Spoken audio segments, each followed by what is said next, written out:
unemployment rates in the world at just 2.6%. And the country has come a long way in the transition from the former Soviet era of industry work into a more service-based economy. Olá pessoal, bem-vindos a mais um vídeo nesse canal. Nós somos cidadãos do terceiro mundo e nesse canal a gente reage e aprende sobre o primeiro mundo. Nesse vídeo a gente vai reagir à Polônia explicado. Portanto, pedimos que, por favor, você considere se inscrever, ative as notificações e deixe mais sugestões aqui embaixo nos comentários. E agora vamos para a reação. Recently, it feels like everyone is talking about Poland. Poland was Poland. It's safe to say that Poland is making some serious moves in the world, with a stable, diverse economy, a new interesting aim and technology, and a serious investment in military power. Poland has gone from being a grey and poor place, filled with war and invasion, and being pretty much erased from maps, to a nation that not only survived, but thrived into a country others now look at with envy. But how did this happen? And most importantly, what do you even know about Poland? The time has come to explore the ins and outs of this nation. So this is Poland Explained. Poland is located in the heart of Europe, neighboring 7 countries. Going clockwise from the northeast, there's the Russian exclave of Kaliningrad, then Lithuania, Belarus, Ukraine, Slovakia, Czech Republic and Germany. With these countries, they share a total land border of 2,865 kilometers, the longest of which is with Czechia at 699 kilometers. Poland covers a total area of roughly 312 square kilometers, where about 8,000 of those are water areas with a total coastline of 440 kilometers. This put the country in the 71st spot in the world when looking at the country area. And to put that size in perspective, it's about twice the size of the US state of Georgia and slightly smaller than New Mexico. The terrain is mostly flat, with some mountains along the southern border against Slovakia.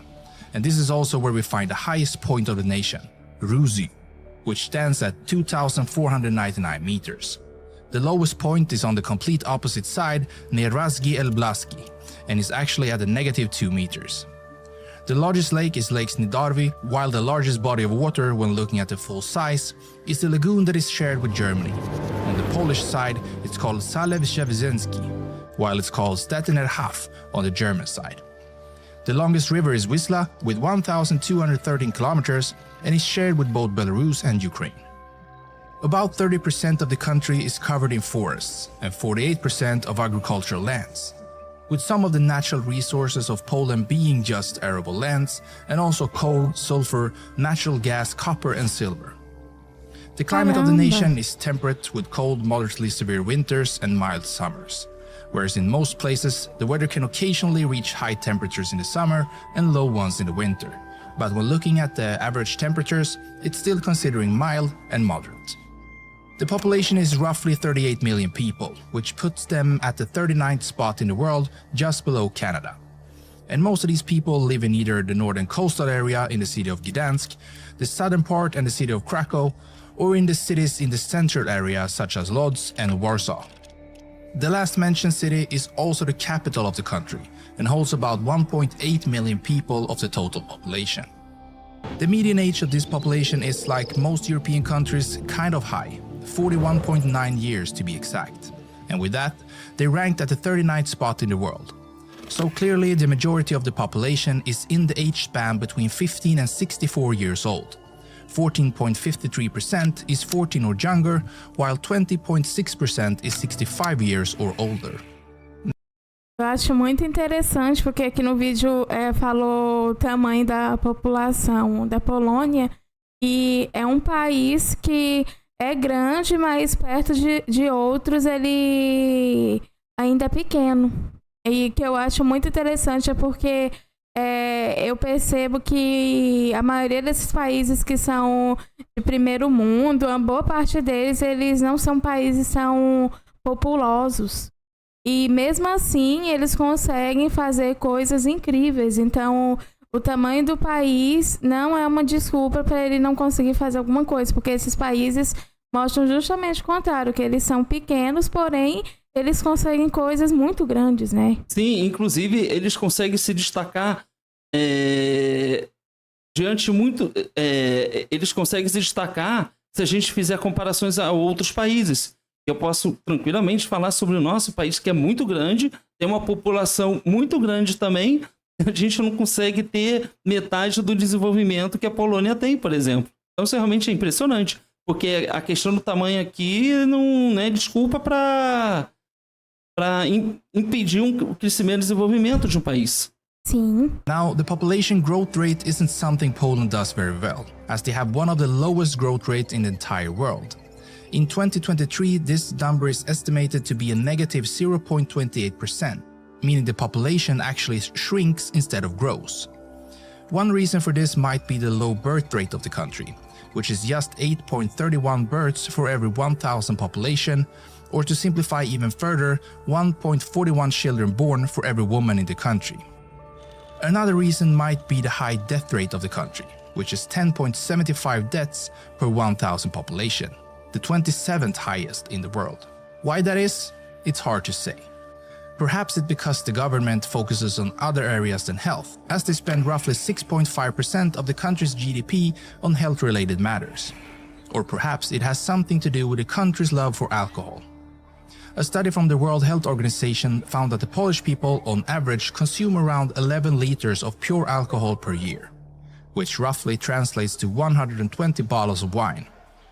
Or maybe it's because of their tobacco usage. Even though they're not by any means the worst when it comes to this, 24% of the population still uses tobacco in some form.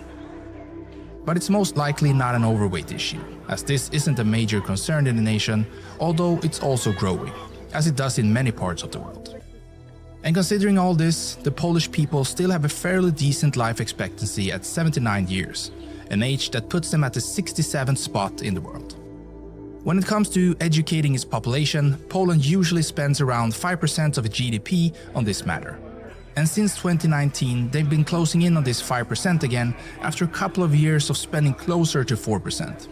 And the literacy rate is very high in the country, with 99.8% of the population being able to read and write. The Republic of Poland is divided into 16 provinces. It sits in the UTC+1 time zone, the official language is Polish, and the national anthem is called Mazurek Dąbrowskiego. The chief of state is President Andrzej Duda, and he has been in that position since August 6, 2015, when he received 51.5% of the votes. He then got re-elected in 2020 with 51% of the votes. And the head of government is Prime Minister Mateusz Morawiecki.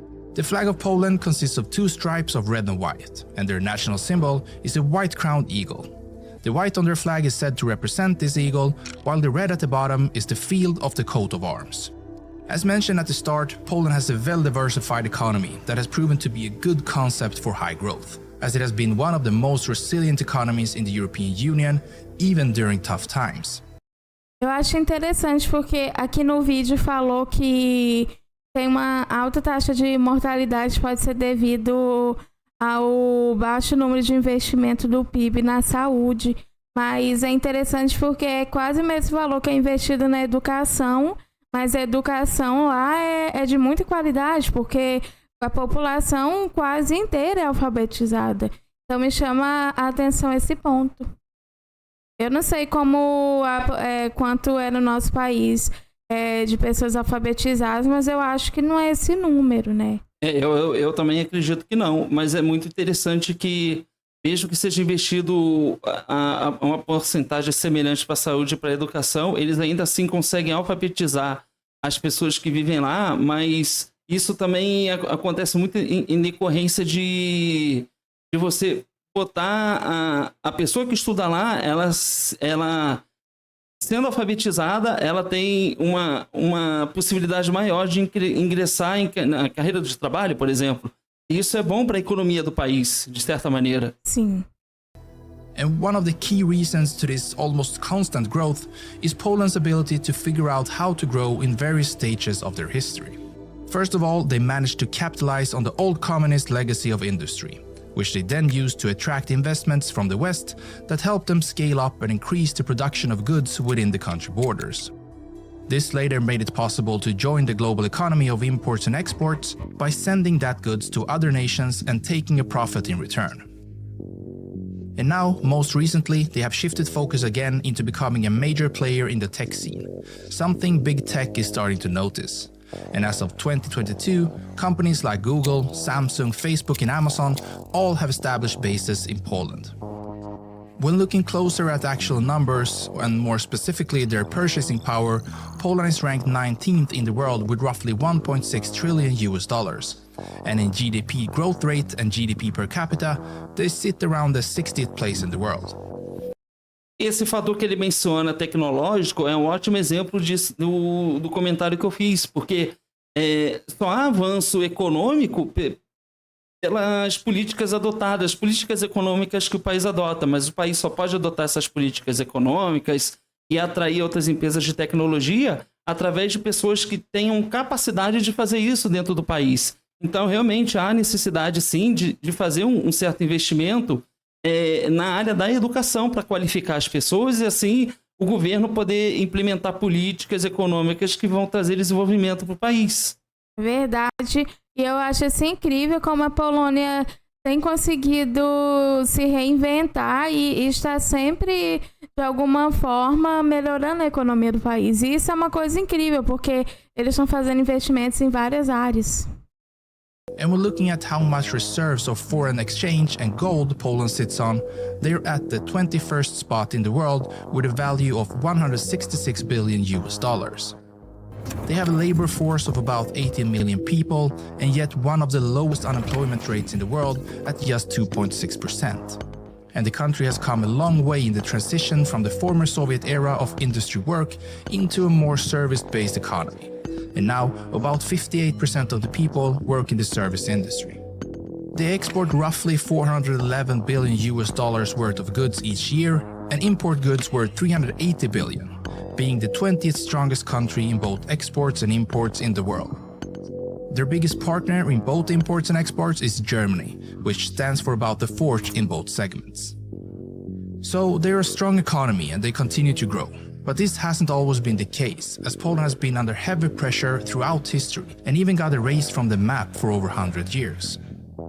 The terms Poland and Poles first appear in the late 10th century. Mieszko I is considered the first ruler of Poland, and he adopted Catholic Christianity as the state religion. In 1226, the Teutonic Knights were invited to help convert the pagan Prussians, but instead they established their own state in northern Poland. An alliance formed between the Polish and the Lithuanians, and in the end they defeated the Teutonic Knights. In 1569, Poland signed the Union of Lubin, together with the Grand Duchy of Lithuania, establishing the Polish-Lithuanian Commonwealth, a major power in Europe. The Commonwealth had some internal problems, something that bordering countries took advantage of, and in 1772, the first of three partitions happened to the Commonwealth. The second happened in 1793, and the final in 1795. The lands and people that were once part of the Commonwealth were now ruled by Prussia, Russia, and Austria. And Poland as a country disappeared completely from the map and didn't come back until after the First World War. In 1918, November 11th, after more than a century of foreign rule, an independent Polish state was finally restored, and Józef Pilsudski is named the chief of state. In 1939, World War II began with Germany's invasion of Poland on September 1st, and the entire world knows what horrible things happened here. In 1945, the Second World War ended, and after being betrayed by their allies in the Jalta Conference, where the US and UK decided to split up Europe and leave Poland on the wrong side, Poland's borders shifted westwards and the country became a communist state under Soviet influence. In 1980, Gdansk shipyard strikes led to the formation of the Solidarity Labor Movement. In 1989, the signing of the Round Table Agreement resulted in the first free election in Poland since 1928, and communism began to collapse in Poland. In 1999, Poland joined NATO, and in 2004, Poland joined the European Union. Now, Poland is an important member of both these organizations, much thanks to their geographic location on the edge of NATO's eastern flank. And the history of invasions of the country has clearly made the Polish heavily invested into securing its borders. And in the last couple of years, Poland has really started investing into its defense, with the estimated numbers coming from NATO showing Poland spending the most defense expenditures out of all NATO members. And Poland even said that they're going to increase this number even further, spending upward of 5% of its total GDP on defense. Something tells me that Poland just does everything to be ready for anything, and to be able to hold their own ground no matter what the future looks like. With its history of invasion, oppression, and a whole lot of awful things, Poland prepares for the worst. Other countries that join NATO and the European Union, for example. Isso é muito interessante, porque só aqui a gente está vendo como eles estão fazendo investimento. Estão fazendo investimentos em diversas áreas, então não é somente uma ou outra coisa, eles realmente investem no país como um todo. E isso é uma coisa incrível, porque a Polônia, a gente já falou que a Polônia passou por várias coisas e é um país que se desenvolveu muito e continua se desenvolvendo. I kind of get the feeling they probably think that the alliances will help them in a crisis, while Poland has a history of being let down by their allies when they needed them the most, so they're preparing to be alone again. All this history has really turned Poland and its people into true warriors, and that mindset in turn has led to a country that is booming even in hard times. It will be very interesting to follow this country in the future, and I will not be surprised if this will be one of, if not the strongest force in Europe in the future. Uau! Incrível! A Polônia realmente é um país fantástico. A cada reação que a gente faz sobre a Polônia é algo realmente impressionante. Eu gostei muito desse vídeo porque ele realmente faz um resumo da história da Polônia, né? Inclusive os diversos governos que esse país teve, mas é algo que apenas confirma para mim é o fato de eles sempre saberem se levantar, né? A cada momento difícil que a Polônia passa, de alguma maneira eles conseguem contornar uma situação ruim para uma situação boa. A gente sabe, com muito sacrifício e também com muita luta, mas realmente é impressionante que nesse momento a Polônia esteja em desenvolvimento e se desenvolvendo como um grande país. Verdade, a Polônia é um país incrível porque, como a gente já fala aqui, é um país que inspira outros países. Por todas as dificuldades que eles passaram, eles conseguiram se reerguer. É um país muito importante, país de primeiro mundo, e não só se desenvolveu, como continua se desenvolvendo. Então, eles não estão estagnados. Isso é uma coisa muito importante, que o país não fica acomodado. E a gente vê que isso não acontece lá. Então, realmente é uma coisa fantástica.